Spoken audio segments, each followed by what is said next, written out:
At dahil uso na naman ang ubot sipon, eto yung mga ilang baby essential na hindi pwedeng mawala dito sa bahay at talaga namang gamit na gamit ko to kay baby.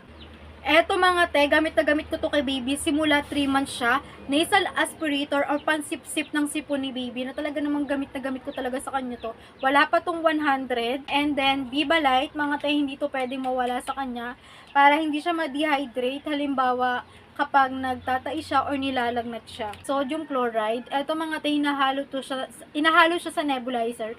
Pero, ito rin yung ginagamit ko sa sipon ni baby kapag nagkakaroon siya ng sipon.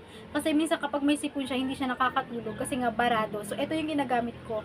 Itong sodium chloride or NS solution mga ate ko, nabibili siya sa kahit anong drugstore nang walang reseta. For only 100 plus ko to nabili.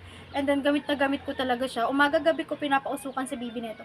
Eto mga teturo rin to sa akin ng pedya or suggest sa akin ng pedya. Kapag may sipon si baby, pausukan siya umaga-gabi.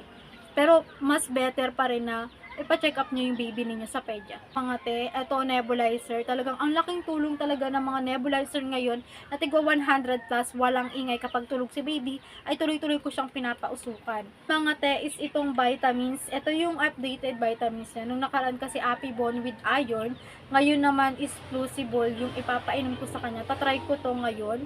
Next naman is Silin. Dalawa yung vitamins niya. Ito sa umaga, ito yung sa gabi. Silin with zinc na gamit ko to. Alam kong hindi lang ako ang gumagamit nito sa rashes ni baby.